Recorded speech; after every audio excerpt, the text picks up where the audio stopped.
This video brought to you by all the wonderful patrons at patreon.com/Bricky and the new Minecraft server we have up and running. It's pure anarchy. You're gonna love it. Now, if there's one way for me to make a video about a game, it's the last video doing insanely well without me expecting it. Thanks a ton, all of you. That caught me off guard. Hello everybody, my name is Bricky. After the success of my latest video, a max rank player's review to Call of Duty Modern Warfare, link to it in the description, I decided to make another one regarding the Season 1 DLC package for this game. The DLC model for Call of Duty has been notorious these past couple of years, and this one takes a surprisingly different approach that I feel warrants me yapping about it for a minimum of 20 minutes. In order to fully grasp, and I mean like fully grasp, two hands on two cheeks, this DLC the best I can, I completed the entire battle pass, only purchasing the tiers that come with the free COD points. I completed every single side mission challenge and tried all maps and game modes, no matter how garbage. This is me telling you that this video took a long goddamn time to make, so you better appreciate it. This is the only time where my self-esteem directly correlates to views and likes. Life's going down the shitter, man, I'm telling you. So in this order, we will be discussing the new SpecOps mission briefly, because nobody played them more than briefly, the Battle Pass of Woes, the Money Sink Shop,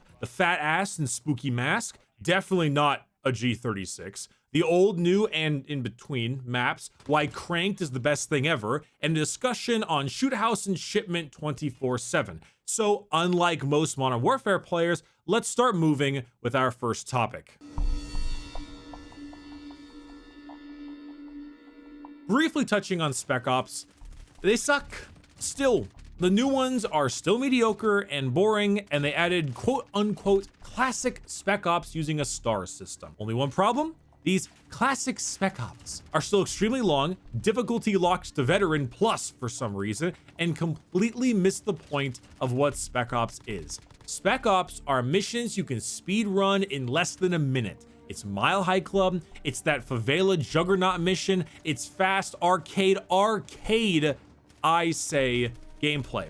It's cute little missions, not these drawn out, still hard as fuck, tedious missions. Why am I stuck at endlessly spawning enemies with the health pool of a Doc with Rook armor? That's a Rainbow Six Siege thing there, because all the enemies die in one headshot, but they take like 40 body shots, and I don't quite get it. And most importantly, teammates who look like they spend their off hours retweeting K-pop gifs. And to top it all off, I go to the night mission. This awesome mission from the campaign, ready for a stealth section of dreams. And then I realize it's not even a stealth section. All the enemies are alerted immediately. It just happens to be at night. 1 to 2 players, fast pace, quick mini missions is what SpecOps is and what made SpecOps fun. Please, more of those so I can finally say something positive about them. Thank you. Goodbye.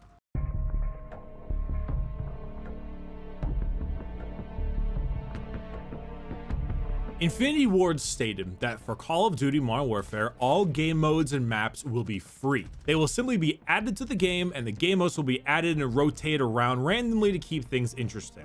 I want to go on the record as stating that free maps is fucking great.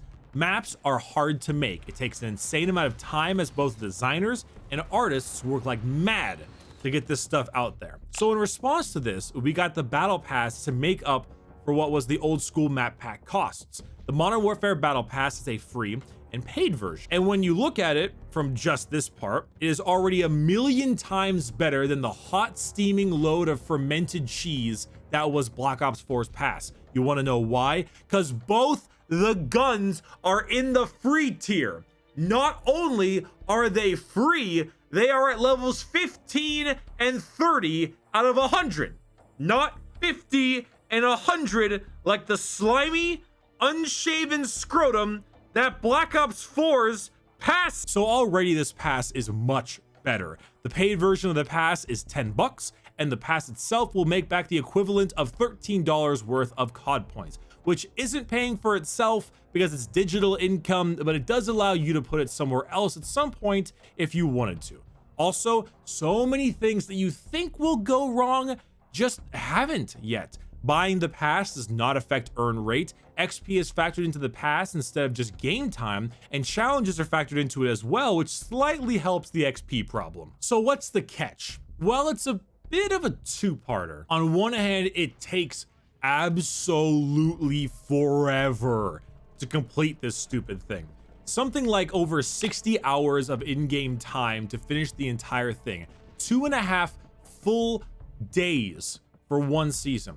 However, the second part is, well, so what? The average player shouldn't be guaranteed the entire pass. The average player isn't entitled to the entire thing. If you want the free stuff, then you get the guns and, well, you're done at level 30. If you're paying for the pass, then you're probably already a hardcore fan to begin with. However, taking almost 2 hours of game time each day for an entire month straight isn't just being a big fan, that's being unemployed. But again, you know what you're paying for, an all cosmetic pass. So yeah, it's a walking contradiction. On one hand, it's a grind that feels about 30% too long, but on the other hand, it's all cosmetic and you're not necessarily entitled to the whole thing, so it shouldn't matter. An average player shouldn't be reaching tier 100, like, ever. If you want to get all the way through, you gotta be a hardcore player, which is fine because all of the actual game-changing stuff is way early in the beginning. Is it perfect? No, it's not perfect. Is it better than the stinking pile of Alabama backyard abortions that is the Black Ops 4 pass? Yeah, it is. I will gladly take significantly better, but not perfect for this particular pass.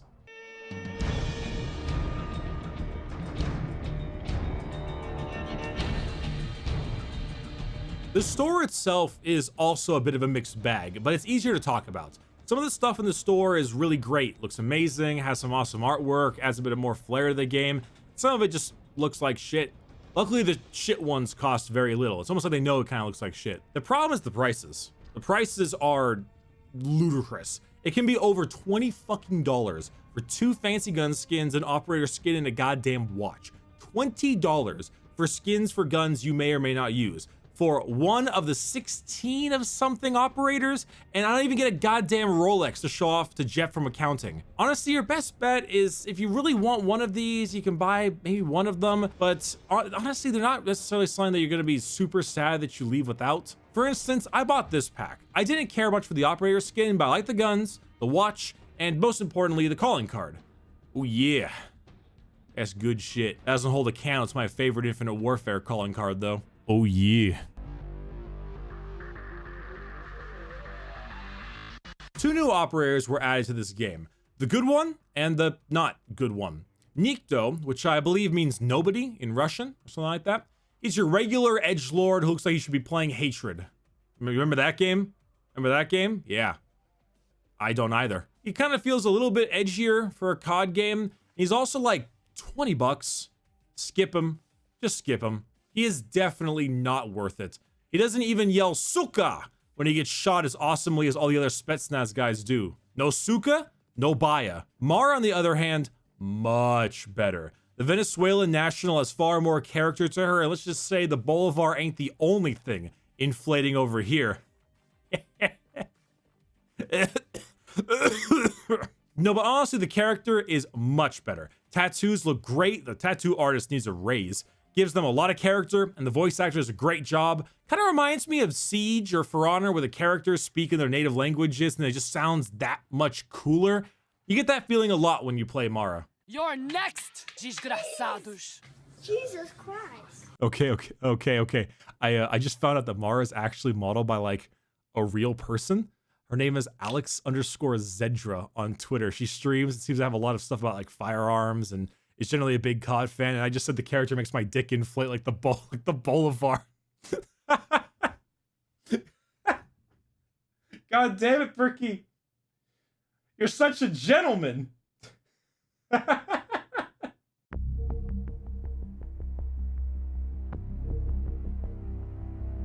For our new weapons added to the game, we have an AR and an LMG. The LMG is the, definitely not the G36. It's the Holger.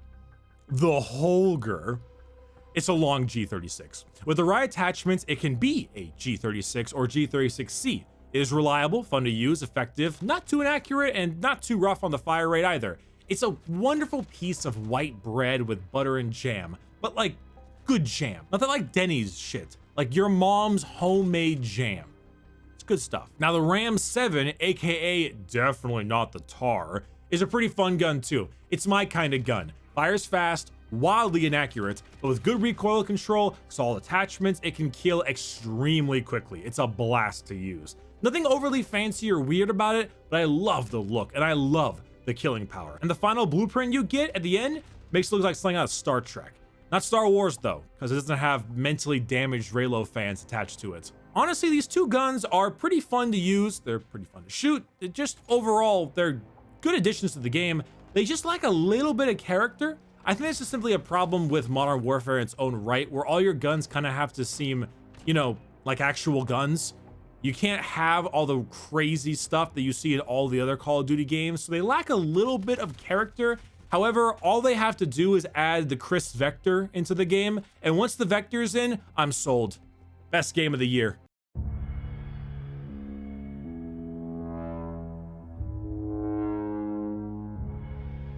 As for maps, this is a little bit of a contradiction to what I said earlier. I mentioned before that maps take a ton of time to make, right? You have to have all the different designs, you have to have all the art teams going at it and everything. And for this particular game, it's much more art team based than any kind of map designers, because 3 of the main maps, basically the main maps, are all just old maps. Some of them are pretty inspired, some of them are very uninspired because they're the same. Okay, so Shoot House came out right before the DLC to critical acclaim. Everybody loves it because it's 3 lanes, small, it's fun, nothing wrong with that. Then they released Crash and everyone was like, holy shit, this is awful. However, people seem to forget that Crash was and always has been a sweaty camper's dream.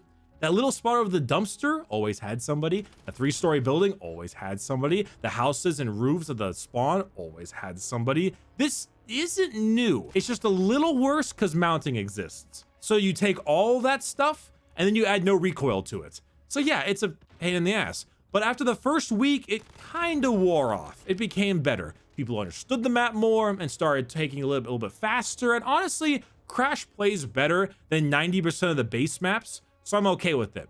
Then Vacant came out, and guess what? Yeah, it's a hallway death trap. It's always been a hallway death trap. But a week later, people got used to it, and it plays better than 90% of the base maps. So I'm okay with it. Then Shipment came out, and I end games with like 60 kills and 70 deaths, and people are spawn camping every corner just like it's always been, but it plays better than 90% of the base maps. Do you see what I'm trying to tell you here? Modern Warfare's base components cause issues with almost any map you put it in.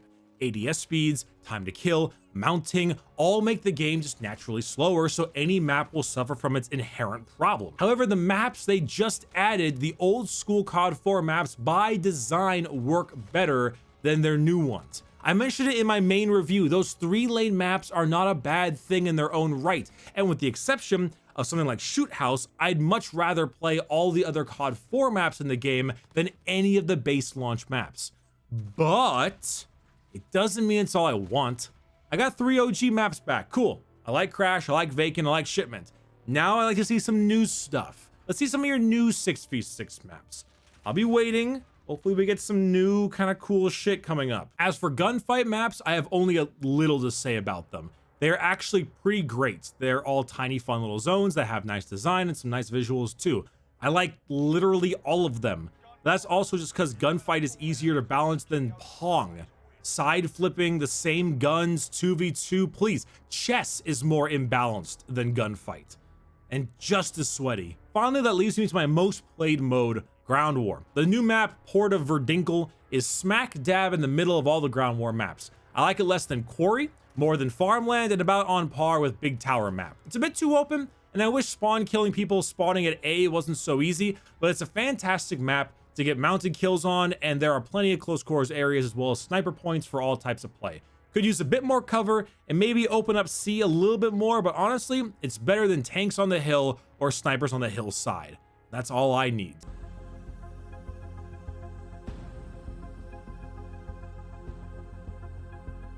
For an incredibly short and significantly underutilized window of time, Cranked was a game mode brought back to Call of Duty. Cranked, originally, was a product of COD Ghosts, a beloved game mode that made whatever Call of Duty you were playing about 5 times faster. Cranked, in essence, is a game mode that, once achieving a single kill, boosts your speed in almost every department. Movement, ADS, strafing, reload, nut, and so on all get a massive injecting of cocaine into their veins. This, however, comes at a cost. If you don't kill another person to feed that cocaine addiction, you will die from withdrawal. Explosive withdrawal. This, of course, forces consistent chaining of kills, and by God, is it the best goddamn game mode I have ever played in this game. You have issues with Modern Warfare? Out the window, out the damn airlock they go. Camping can't happen. Mounting, not as common. SMGs brought back into the forefront. It's amazing, and then they removed it. Bring it back. Oh yeah, Infected is pretty good too. That's a fun time.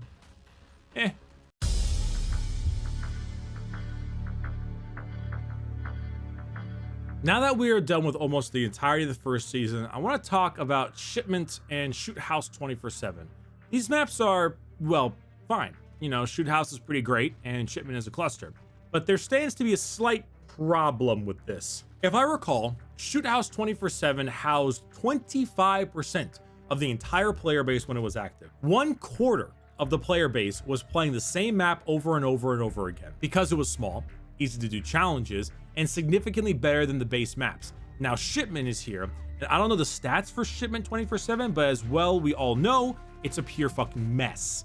This being said, Shoot House 24/7 is a bit dangerous.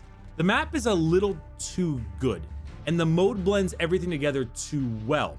Now that Crash and Vacant have been added, as well as Shoot House with the 6v6 game modes, they can be played with far less of a fear of getting Piccadilly and killing your one to keep playing. Shipment, on the other hand, is wonderful for grinding challenges, but is just enough of an unfun experience that's not something you can grind for hours on. You'll never earn high streaks, and you'll never get into actual gunfights, and you always have a dude, one fucking dude, the yelling at the Popeyes cashier over his wait time looking ass spawn camper in it. And so long as it remains that much of a cluster and it has that many window lickers in it, it is just unfun enough to not be a main mode. What I'm saying is, Shipment 24/7 is fine to keep, but Shoot House 24/7 is a bit dangerous to the game. It's too much of a good thing. Now, the brightest stars burn half as long. In conclusion, Season 1 of Modern Warfare is a tentative success. Ground War is still my main game mode because skill-based matchmaking and the absolute tumor that it isn't present, or it is, at least muted. And the monetization system is surprisingly alright. Free maps and free guns is incredible. This is extremely good.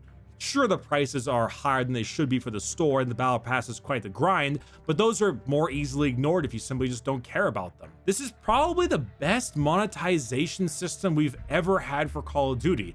It has crossplay. You're not going to be splitting up the community via the different map packs. And remember back in Black Ops 2, when they sold the Peacekeeper for, what was it, like $10 or something? They just sold a new gun for $10 and everyone thought it was the coolest thing ever because we got a new gun. Everything feels crazy nowadays. But as far as monetization goes, this is probably the best we've had, so long as they don't wreck it. The only thing I want to say is that the $60 selling price argument is one I see a lot of. Now, normally I'd agree with you if the game didn't have $60 of content going into it. Most people don't like this extra stuff to buy in these microtransactions because the game is already $60 flat. However, the game does have $60 of content. COD has always been generally content rich. Even if you don't like some facets of the game, it still has a fully made and developed campaign, a full SpecOps mode, and a full roster of multiplayer maps, game modes, guns, and operators that you can grind and earn cool things for without spending anything over the $60 price tag. It's a complete game. It's not like No Man's Sky on release where it's $60 but completely void of any content. No Man's Sky has made a triumphant return, which is awesome, but the point still stands. For now, until Activision goes crazy, which I said last time and they didn't yet, but I'm still waiting. And I have to make sure that I avoid being a hypocrite about this, because Titanfall 2 is one of my favorite games of all time, and that is a $60 game with a bunch of microtransactions in it. Yeah, you can get it on sale a lot more often now, but it was still launched at 60, and it had a ton of microtransactions put into it, and I think it's totally fine. So can't really fault this for the same thing. So in conclusion, Shipment 24/7 is fine. Be careful with Shoot House. Bring back Cranked. Make some new original maps following a solid formula. Maybe make your battle pass have a few more operator and weapon skins, as it's lacking as much as I'd like. And for the love of God, don't mess up your post battle pass guns. Have earning the guns be in one of those mission challenges or something. If they're behind loot boxes like in Black Ops 4, I am going to scream. And for those of you who are subbed to the channel, it's a real fucking honor having you here. I have two major projects I'm working on for the rest of the month, which is Darkwood and a Titanfall 2 review. If you'd like to support me further, you can check out our new mugs at the merch store with my Twitch mascot B on them, or any of the other hoodies and shirts you can find there as well in the description, or just support me on Patreon, which you can also find in the description as well. We have a monthly Q&A as well as a Minecraft server too if you'd like to join. Thank you so much for watching, and I'll see you for Season 2, Modern Warfare. Bye-bye.